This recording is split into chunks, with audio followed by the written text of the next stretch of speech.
Good morning, welcome to another episode of the Modern Stone Age.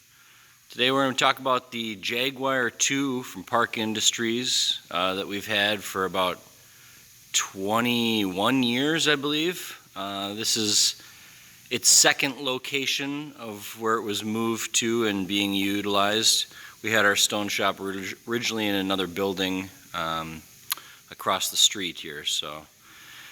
It's kind of our workhorse. It's a 3-axis bridge saw. You can put up to a 36-inch blade, I believe, on there. We run a 30-inch blade. We find that works out quite well for our needs. And at maximum, we're only really cutting through 8 inches anyway, so usually tends to work out.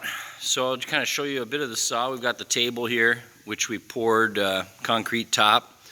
And this does have an air brake system where we can turn the table if we wanted to. Take the pieces and actually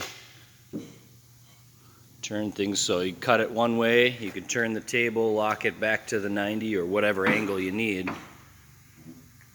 We'll lock that.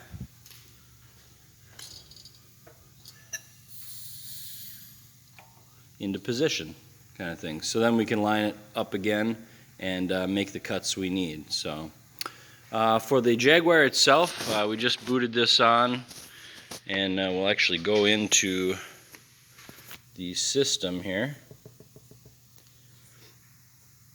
get it loaded up, and since it's a 3-axis saw, we have to home it, which is find 0, 0, 0. So all the way back against the wall, all the way left, and all the way up into that corner.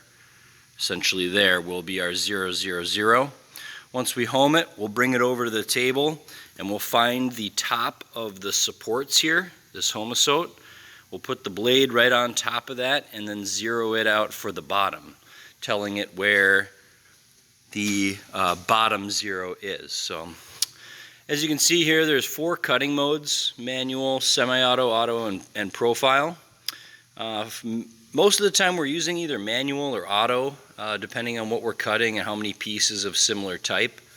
Auto is nice because you can set the limits, the forward and backward limits, and then just kind of tell it how many cuts to make of each width, kind of thing. So, and then auto profile, if you're getting into more, wrong one.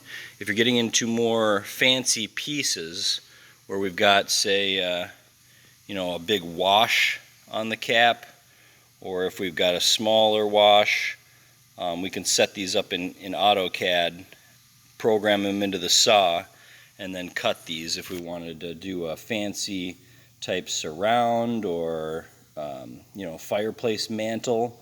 I believe that's what that was. We would essentially run it the long way and then turn it and do it the 2 short ways so that you end up having 2 finished short ends.